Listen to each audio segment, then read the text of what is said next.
It's your guy Boris Yelstine, and today's topic is how to own property in Kenya.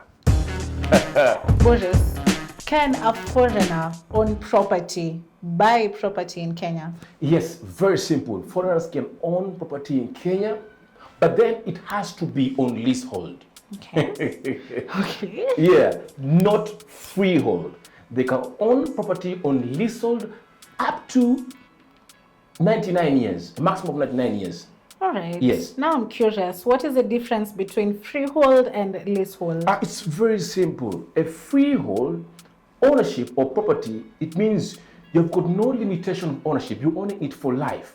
You can always transfer it to your descendants, to your kids.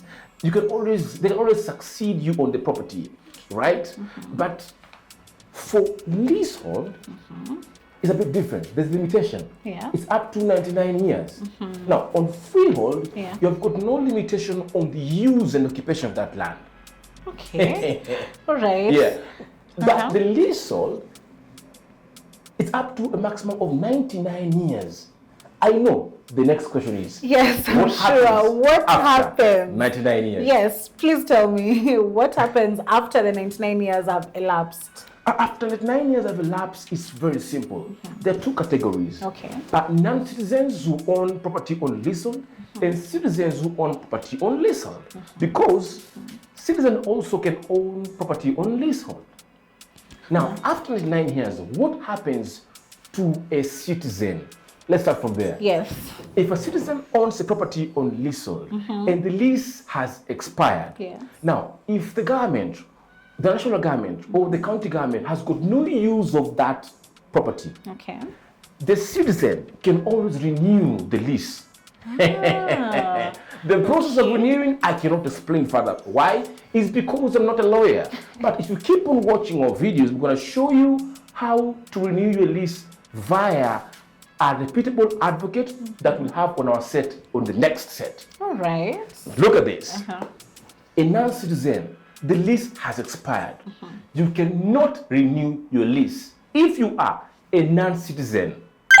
As a non-citizen, what happens when the lease expires? Interesting.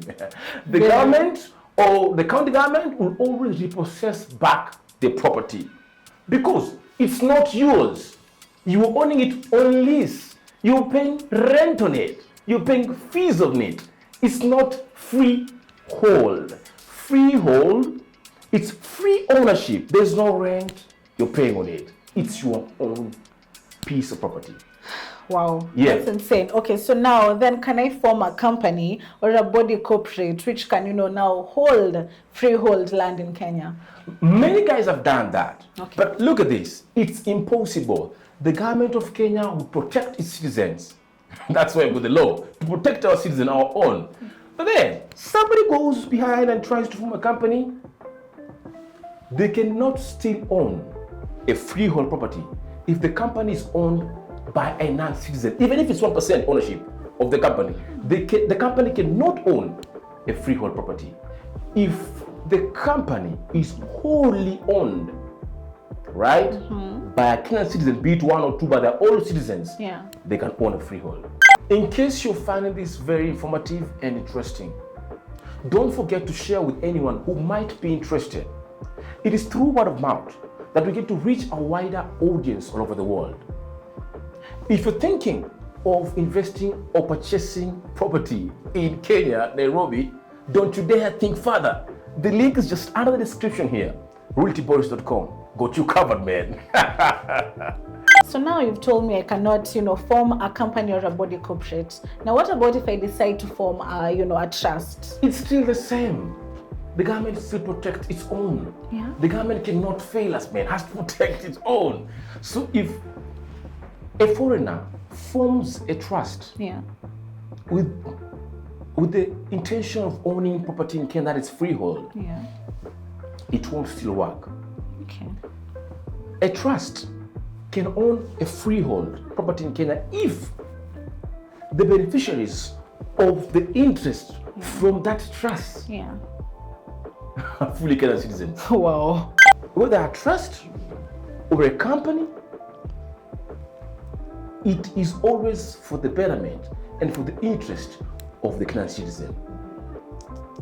So the beneficiaries of the interest from that trust, right, must be 100% to the Kenyan citizen. If there is a percentage that goes to a non-citizen, then the trust cannot own. Wow.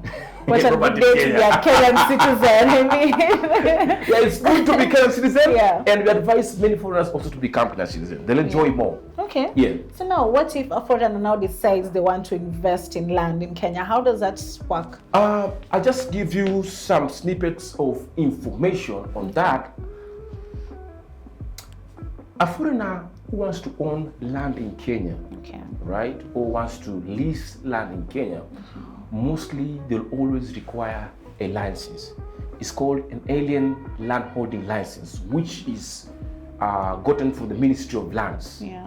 And even getting it is a bit, it's not easy. It's a lengthy process. Yeah. They require a passport. They also require your proof of income. They'll also require you to write a proposal, detailed proposal on how you want to use that land, right?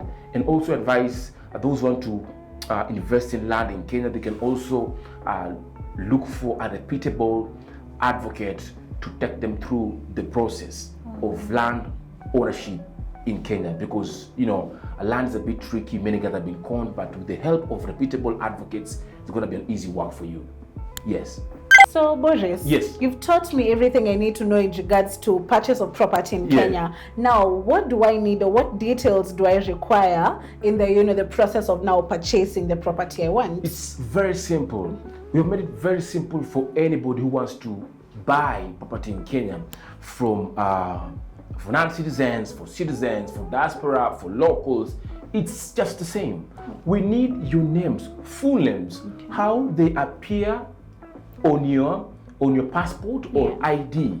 Some may decide to have two names on the documentation. Some will decide to have one name. Some will decide two names, meaning husband and wife. Some will decide just to have one name. Some will decide to have their companies owning it. Some will decide to have a trust owning it, just like how I've taught you from just like how I've just tried to share from the onset of the video. Now, you need full names on how you need. Should I repeat again? It's okay. Yeah. Just connect. Yeah. You need full names.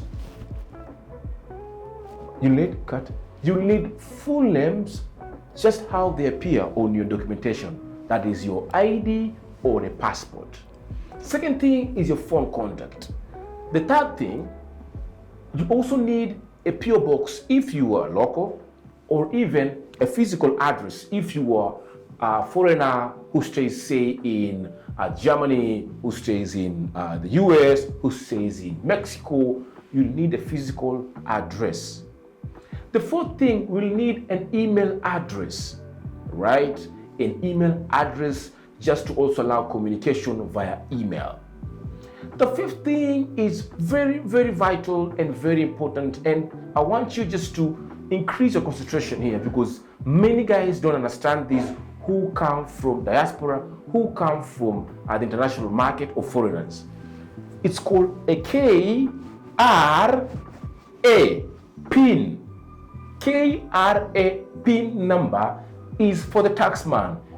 It in full is Kenya Revenue Authority PIN number, for them to be able to collect taxes from individuals. Now, this PIN number is the same as the social security number in the US. I don't know what guys in the UK use, but it's just for the taxman, right? You will need that PIN number. Then you ask me, Boris, how can I get it? It's easy peasy, no brainer, easy. You can get it within a week or even 3-4 days. It depends how efficient your advocate is. Through the help of your advocate, you're supposed to get the PIN number. Advocates will advise further. For me, it's just to inform you on what you need. Then The sixth thing is to get a reputable real estate agent who knows the market inside out, as the person whom you're watching right now. I know you must have liked this, so like the video, share it with your friends, and even comment down here on what you might want us to discuss on the next segment. Just drop any question and we'll go step by step discussing it, bring in experts who have got in-depth knowledge on those spaces or even those fields. Thank you so much for listening from the start to the end. Here's your guy, Boris Yelstine. Until next time, on the same segment. Love you.